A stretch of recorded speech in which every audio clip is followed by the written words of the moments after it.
Welcome back.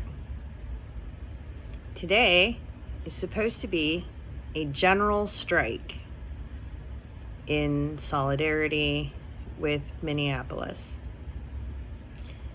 No working, no school, no purchasing anything, and I have failed miserably today.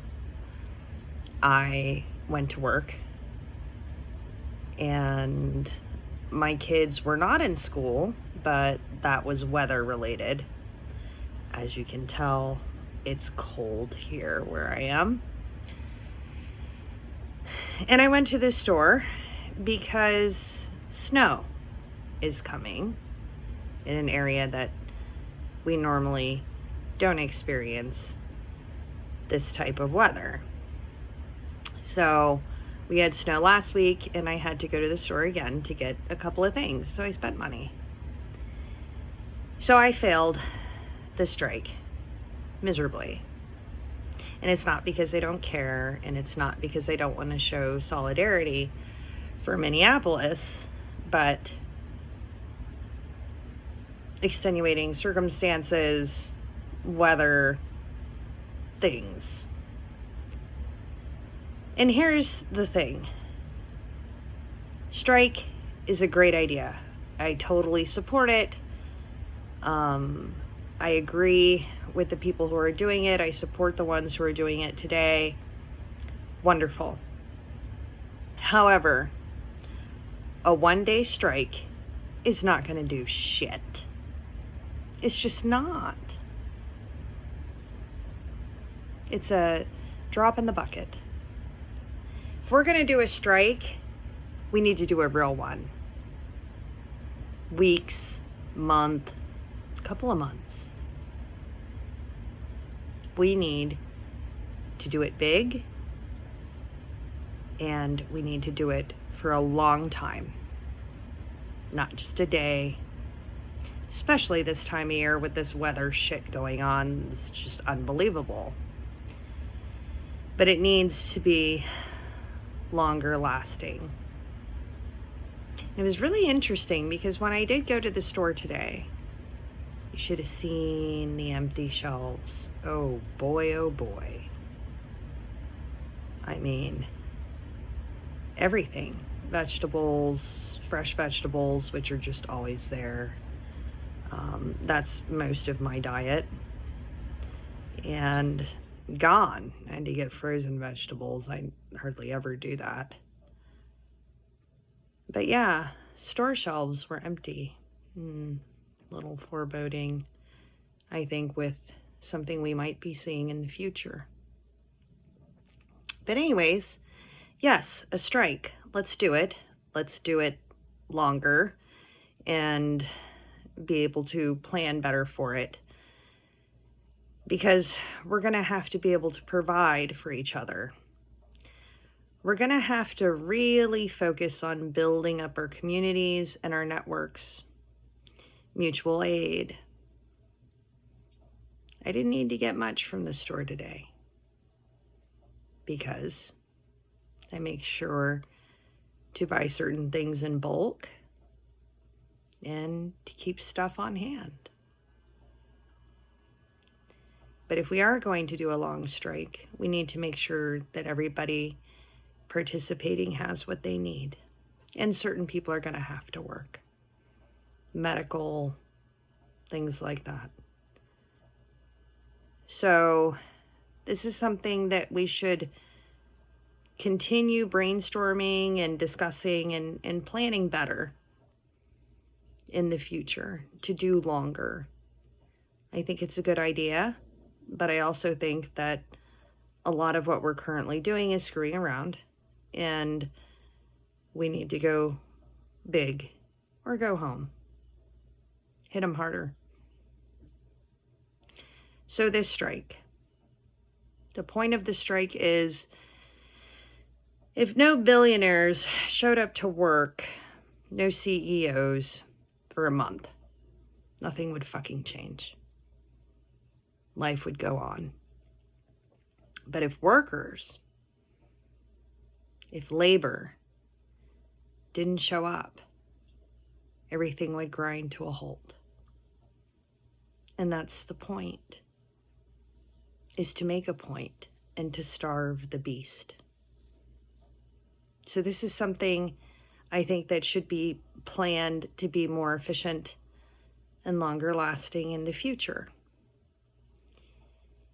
And to deal with capitalism, to look at capitalism and to see what it's doing to us, how it's propping up this system, this regime, because that's what it is. It's a regime, an authoritarian fascist regime.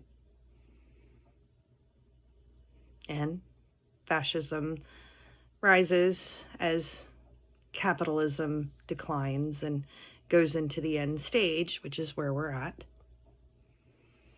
And not to sound redundant from a previous video, but we need to look at dropping the dollar and going to some other form of exchange, mutual exchange, reciprocity through time, exchanging labor for time. We could come up with anything. But this current system, we're slaves. We're debt slaves. We're so dependent on it. It's unnecessary. Our labor, the work that we do, should benefit our communities and our neighbors, not some asshole in a suit in an office. Not for profit. We become such a consumer-based society, so addicted to convenience and comfort, to keeping up with the Joneses, to appearances, to seeking validation, to feed our egos, instead of being authentic. This year, I have committed myself to becoming more anti-capitalist and more anti-consumerist. I've gotten rid of a lot of junk, become a minimalist, working on it, becoming more organized and simple. I donated a lot of stuff, and I've sold some stuff. I have a lot more room, got rid of a couple of storage units that were costing me a lot of money to hold stuff that most of it I got rid of. My place is more organized and simple, easier to find things. I've created a system in my home, and it's a lot more calm, not as much stress. It relieves a lot of anxiety. And dropping the need for approval and keeping up with the Joneses has been really freeing too. It's about being authentic. My hair, this is my real hair color. I got grays in there too. These hands, look, you can see I'm a cigarette smoker. This is disgusting. This is my last addiction. I'll get to that in a second. See, I don't get my nails done. I'm not criticizing anybody that does. It's pretty. Once in a while, yeah. But I work with my hands. They get wet often. They start to peel. I touch chemicals. They get dirty. Like, I work with my hands. And spring is coming. I'll be doing a lot of gardening. I'll get to that in a second, too. They're going to get dirty. They're rough. I have calluses. I don't have money, and even if I did, to go get my nails done all the time. I don't understand. I'd rather spend that money maybe on something an extra tasty, or a coffee. I don't know. Those are my priorities. But these are real. This is real. The color, everything. And you will not see me do a makeup tutorial. Now, I have more makeup, and it's mostly for fun, and I hardly ever use it. This is my makeup bag. I have a concealer, a lip gloss, mascara, eyelash curler, and a pair of tweezers. This is it. In a Ziploc. Not even a pretty little bag. I have a pretty little bag with the makeup I never use, which I've also downsized and gotten rid of a bunch of old crap too. This is my makeup. Well, this is after a day of working. You're not gonna see me with the nails all the time. If I do paint them, I do them at home. I do my feet at home. That's my makeup. Takes about 2 minutes to do. Put lotion on after a shower, and I do that.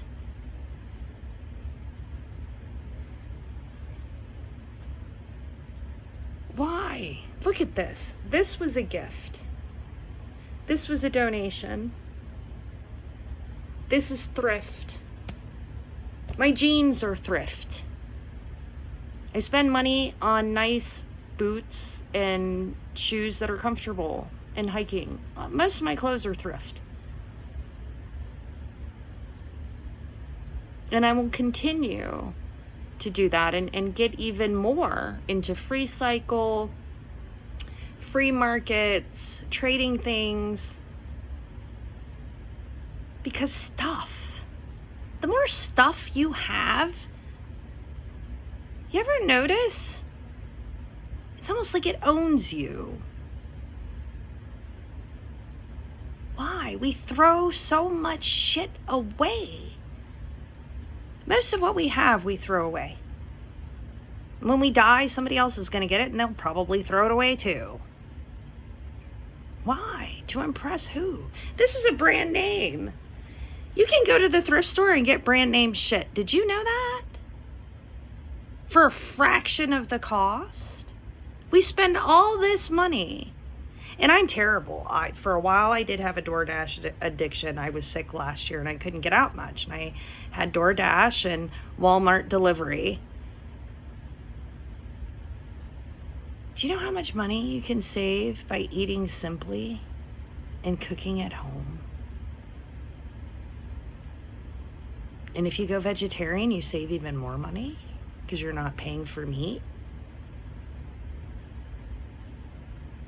We put all this emphasis on appearances, and all it does is feed this system for people to make profit. Why?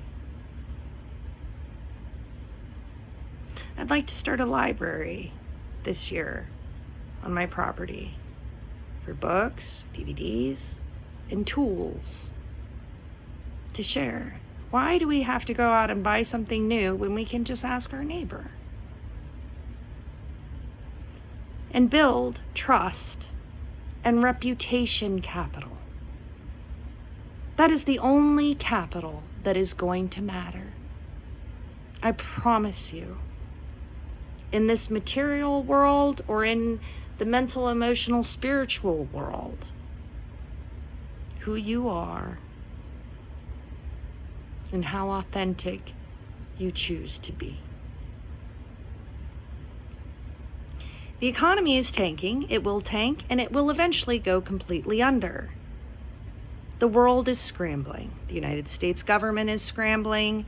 The rest of the world is scrambling because they're all struggling with the same problems. The Epstein class cornering the monetary markets.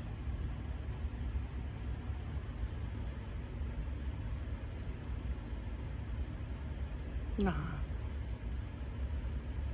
And gold and silver through the roof as a hedge, right?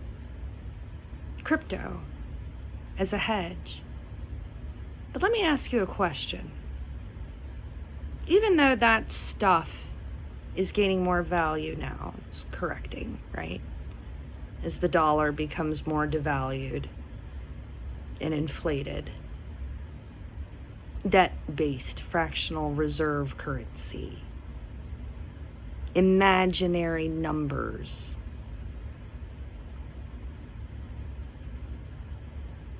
All this gold and silver in crypto. Can you eat it? Will it keep you warm? You're saying, oh no, it's a means of exchange. Nah. Because when the economy does go sideways,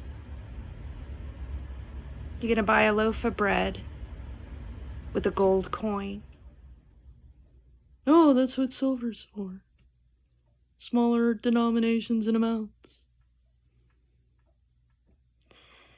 It's all going sideways. And the only thing that will matter is reputation capital. The trust that you build with your community, your neighbors, your friends.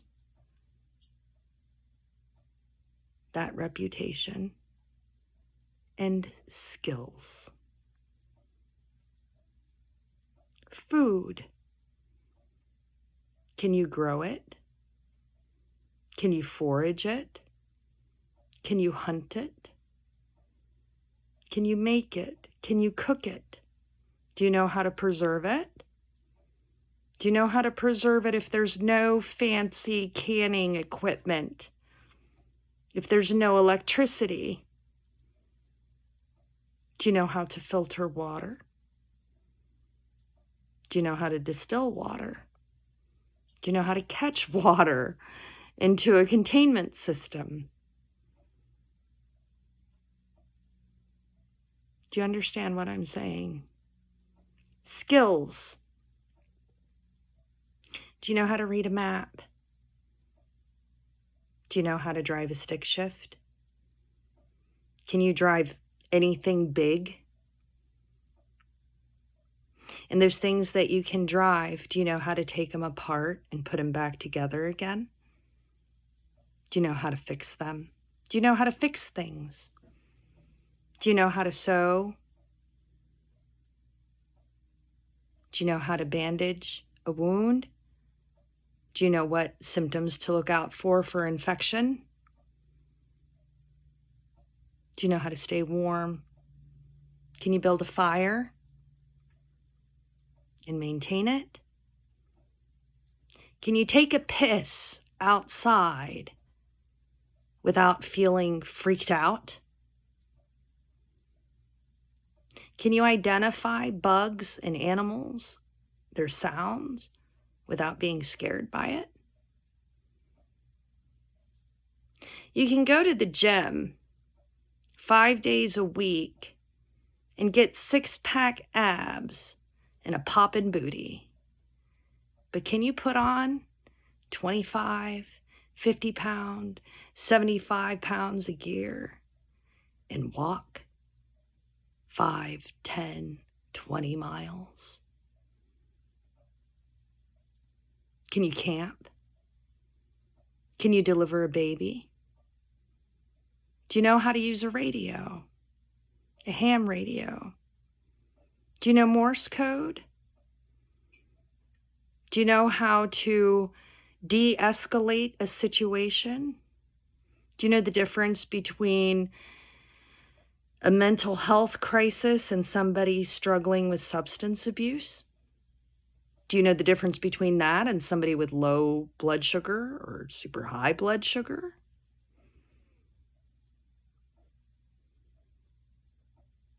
Do you know the old ways?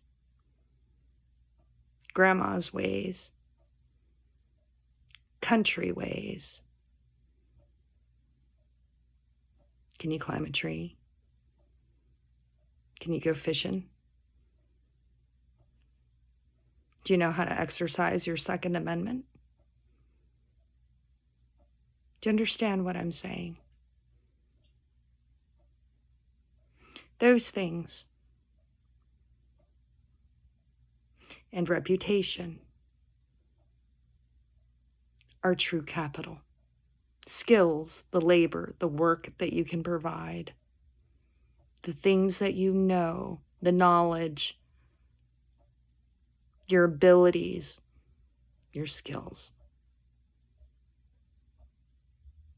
That's what will matter.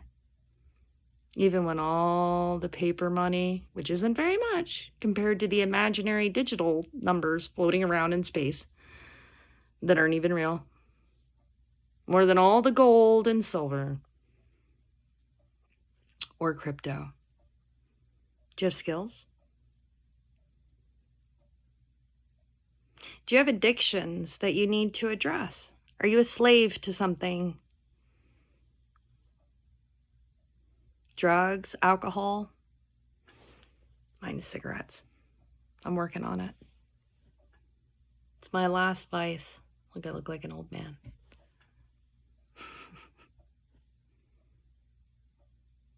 Even getting a handle on my caffeine. Sugar. Food, porn, shopping. That's back to capitalism. The consumer addiction thing. Stuff. Like buying a new thing will fix everything.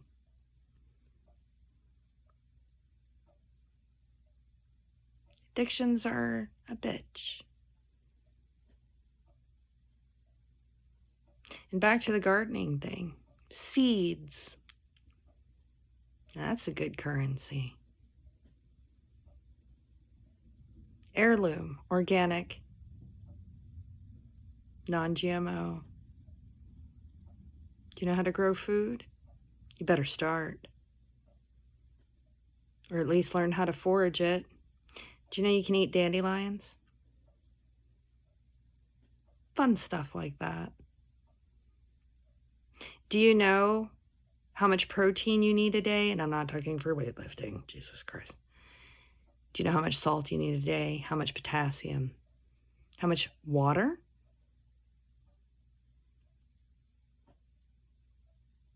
We sit around and watch stupid-ass TV, play video games.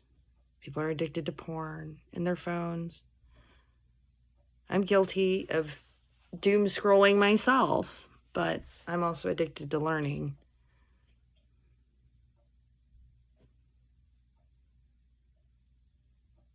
Skills.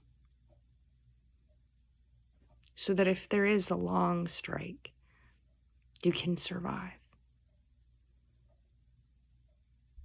And with that reputation, you can build community, have integrity, show up on time, keep your promises, return things that you borrow, don't share secrets, limit gossip, but watch out for each other. Be a safe space. Be a safe person. See what I'm saying? Because time, I choose to not chase ridiculous amounts of money or income or stuff or these things, because I had to learn the hard way how finite my own life is, all of our lives. And I don't want to spend it chasing a dollar and ass kissing somebody so that I can get their approval. My value is in the time that I can save to spend with people I love, doing things that I love, and being present, spending time in nature. I can't wait for the weather to warm up.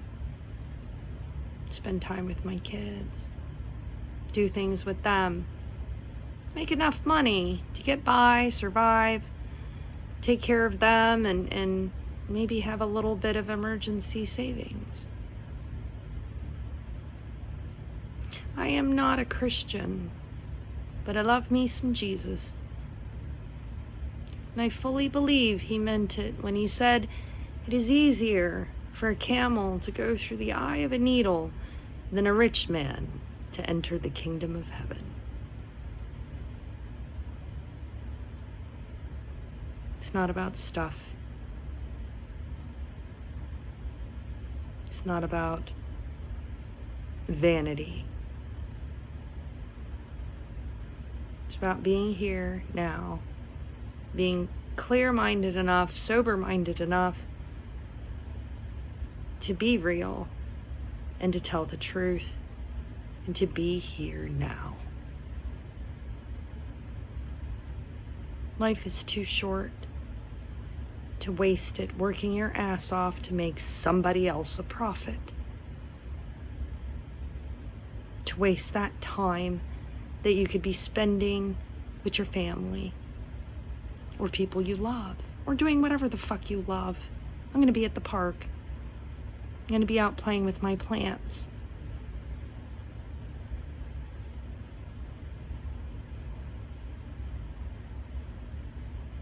Think about it. Where is your value? In all honesty, forget the brand names, everything else, how you appear to other people and what they think about you. Fuck that. That ain't worth a shit anyway. What do you value? I value truth above all things, even love. Because love without truth is delusion. And truth without love is brutality. But at least you can respect that. I would rather be respected than loved. But truth, freedom, equity, and not bowing down to the almighty dollar, but to living life as free as possible out of sheer spite and rebellion against the system. Reputation capital. Strike harder, longer. Feel free to drop me a comment and tell me what you love or what you value most and what you really want out of life and maybe some of your skills. Catch you next time.